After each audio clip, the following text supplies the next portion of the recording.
I found this book, baby. And I told you about the story, The Long Walk, Stephen King. So, I thought I'd read it to you. It's very, very cold here, so I'm just going to set down the phone and read it next to the heater. As you can see, what's keeping me warm.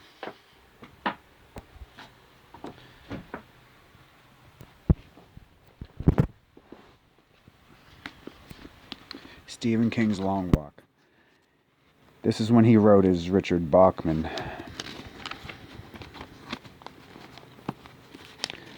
And it's actually part of a book of a few.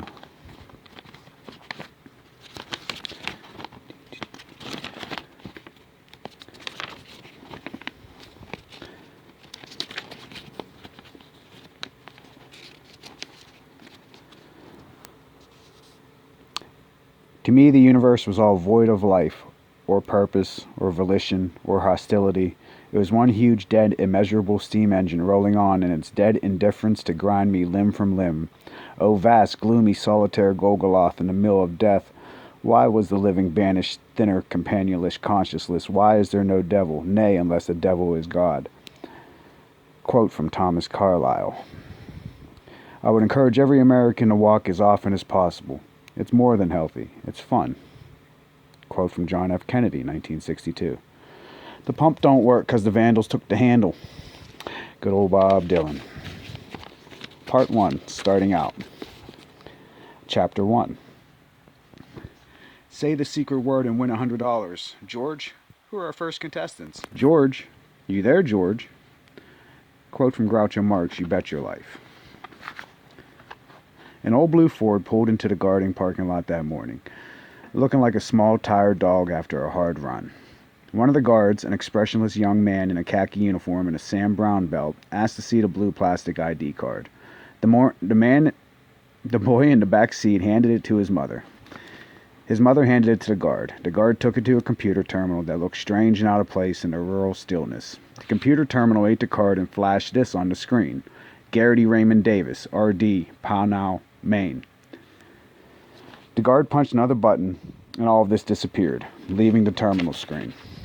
Smooth and green blank again. He waved them forward. Don't give the card back, Miss Garrity asked. Don't they... No, Mom, Garrity said patiently. Well, I don't like it, she said, pulling forward into an empty space. She had been saying it ever since they set out of the dark of 2 in the morning. She had been moaning it, actually. Don't worry, he said without hearing himself. He was occupied with looking with his own confusion of anticipation and fear. He was out of the car almost before the engine's last asthmatic wheeze. A tall, well-built boy wearing a faded army fatigue jacket against the 8 o'clock spring chill.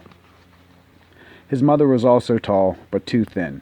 Her breasts were almost non-existent, token nubs.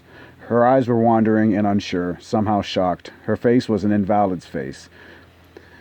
Iron-colored hair, gone awry, under the complication of clips that was supposed to hold it in place. Her dress hung badly onto her body as if it had suddenly lost a lot of weight. Ray, she said, in that whispery conspirator's voice that had come to dread. Ray, listen.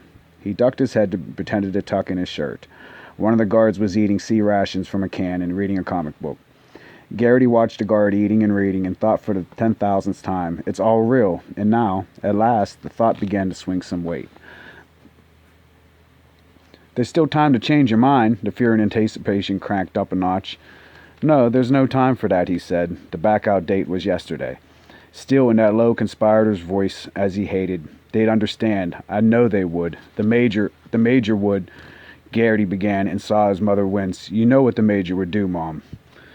Another card finished a small ritual at the gate and had parked. A boy with long dark hair got out. His parents followed for a moment. The 3 of them stood in conference like worried baseball players. He, like some of the other boys, was wearing a light pack sack. Garrity wondered if he hadn't been a little stupid not to bring one himself. You won't change your mind. It was a guilt taking the race of anxiety. Although he was only 16, Ray Garrity knew something about guilt. She felt that she had been too dry, too tired, or maybe just too taken up with her older sorrows to halt her son's madness in its seeding stage, to halt it before the cumbersome machine of the state with its guards in khaki and computer terminals had taken over. binding himself more tightly to its insonant self with each passing day, until yesterday when the lid had come down with a final bang. He put a hand on her shoulder. "This is my idea, Mom. I know it wasn't yours. He glanced around. No one was paying the slightest attention to them. "I love you. But this way is best, one way or another." "It's not," she said, now verging on tears. "Ray, it's not. If your father was here, he'd put a stop to—" "Well, he's not, is he?" He was brutal, hoping to stave off her tears. What if they had to drag her off? He heard sometimes this happens. The thought made him feel cold. In a softer voice, he said, "Let it go now, Mom, okay?" He forced a grin. "Okay," he answered for her. Her chin was still trembling, but she nodded. Not all right, but too late. There was nothing anyone can do. A light wind soughed through the pines. The sky was pure blue. The road was just ahead, and the simple stone passed the marked border between the American and Canada. Suddenly his anticipation was greater with his fear, and he wanted to get going. Now the show on the road. "I made this. You can take them, can't you? They're not too heavy, are they?" She thrust a foil-wrapped package of cookies at him. Yeah, he took them and then clutched her awkwardly, trying to give her what she needed to have. He kissed her cheek. Her sin was old for silk. For a moment he could have cried, and then he thought of himself smiling, mustache face of the major, and stepped back, stuffing the cookies into the pocket of his fatigue jacket. "Goodbye, Mom." "Goodbye, Ray. Be a good boy." She stood there for a moment, and he had a sense of being very light, as if he has been a light puff of breeze blowing in the morning wind. Might send her sailing away like a dandelion seed gone. Then she got back into the car and started the engine. Garrity stood there. She raised her hand and waved. The tears were flowing now. He could see them. He waved back, and then she pulled out. He stood there with his arms at his sides, conscious of how fine and brave and alone he must look. But when the car had passed back through the gate, forlornness struck him, and he was only a 16-year-old boy again, alone in a strange place. He turned back towards the road. The other boy, the dark-haired one, was watching his folks pull out. He had a bag scar along his cheek. Garrity walked over to him and said hello. The dark-haired boy gave him a glance. "Hi." "I'm Ray Garrity," he said, feeling mildly like an asshole. "I'm Peter McVrise." "Are you ready?" Garrity asked. McVrise shrugged. "I feel jumpy. That's the worst." Garrity nodded. The two of them walked toward the road and the stone marker. Behind them, the other cars were pulling out. A woman began screaming abruptly. Unconsciously, Garrity and McVrise drew closer together.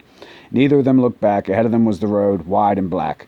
"The composition surface will be hot by noon," McVrise said abruptly. "I'm going to stick to the shoulder." Garrity nodded. McVrise looked at him thoughtfully. "What do you weigh?" "160. "I'm 167. They say the heavier guys get tired quicker, but I think I'm in pretty good shape." To Garrity, Peter McVrise looked more than that. He looked awesomely fit. He wondered who they were that said the heavier guys got tired quicker, almost asked, and decided not to. The walk was one of those things that existed on Afria, talismans, legend. McVrise sat down in the shade near a couple of other boys, and after a moment, Garrity sat beside him. McVrise seemed to have dismissed him entirely. Garrity looked at his watch. It was 8:05, 55 minutes to go. Impatience and anticipation came back, and he did his best to squash them, telling himself to enjoy sitting while he could. All the boys were sitting in groups and sitting alone. One boy has climbed onto the lower branch of a pine overlooking the road and was eating what looked like a jelly sandwich. He was skinny and blond, wearing purple pants and a blue chambray shirt under an old green zip sweater with holes in the elbows. Garrity wondered if the skinny ones would last or burn out quicker. The boys he and McVrise had sat down next to were talking. "I'm not hurrying," one of them said. "Why should I? If I get worn, so what? You just adjust, that's all. Adjustment is the key word here. Remember what you heard that first." He looked around, discovered Garrity McVrise. "More lambs to the slaughter. Hank Olson's the name. Walkin's my game." He said this with no trace of a smile at all. Garrity offered his own name. McVrise spoke his own absently, still looking off towards the road. "I'm Art Baker," the other said quietly. He spoke with a very slight southern accent. The four of them shook hands all around. There was a moment of silence, and McVrise said, "Kinda scary, isn't it?" They all nodded except for Hank Olson, who shrugged and grinned. Garrity watched the boys in the pine tree finish his sandwich, ball up the wax paper it as it had been in, and toss it into the soft shoulder. He'll burn out early, he decided. That made him feel a little better. "You see that spot right by the marker post?" Olson said suddenly.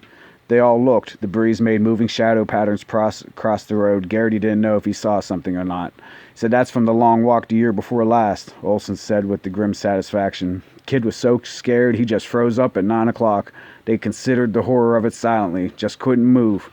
Said he took all 3 warnings, and then at 9:02 a.m. they gave him his ticket, right there by the starting post. Garrity wondered if his own legs would freeze. He didn't think so. But it was a thing. You wouldn't know for sure until the time came, and it was a terrible thought. He wondered why Hank Olson wanted to bring up such a terrible thing. Suddenly, Art Baker sat up straight. "Here he comes." A dun-colored Jeep drove up to Stone Marker and stopped. It was followed by a strange tread-equipped equipment vehicle that moved much more slowly. There were toy-sized radar dishes mounted on the front and back of the half-track. 2 soldiers lounged on its upper deck, and Garrity felt a chill in his belly when he looked at them. They were carrying Army-type heavy-caliber carbine rifles. Some of the boys got up, but Garrity did not. Neither did Olson or Baker. And after his initial look, McBride seemed to have fallen back into his own thoughts. The skinny kid in the pine tree was swinging his feet idly. The Major got out of his Jeep. He was a tall, straight man with a deep desert tan that went well with his simple khakis. A pistol was strapped to his sand brown belt, and he was wearing reflector sunglasses. It was rumored that the Major's eyes were extremely light sensitive, so he's never seen in public without his sunglasses. "Sit down, boys," he said. "Keep hint 13 in mind." Hint 13 was, conserve energy whenever possible. Those who had stood sat down. Garrity looked at his watch again. It said 8:16, and he decided it was a minute fast. The Major always showed up on time. He thought momentarily of setting it back a minute and then forgot it. "I'm not going to make a speech," the Major said, sweeping them with the blank lenses that covered his eyes. "I give my congratulations to the winners among your number, and my acknowledgments of valor to the losers." He turned to the back of the Jeep. There was a living silence. Garrity breathed deep and sprung air. It would be warm, a good day to walk. The Major turned back to them. He was holding a clipboard. "When I call your name, please step forward and take your number. Then go back to your place until it is time to begin. Do this smartly, please." He said, "You're in the Army now," Olson whispered with a grin, but Garrity ignored it. Couldn't help admiring the Major. Garrity's father, before the squads took him away, had been fond of calling the Major the rarest and most dangerous monster any nation could produce, a society-supported sociopath. But he had never seen the Major in person. "Harrison,"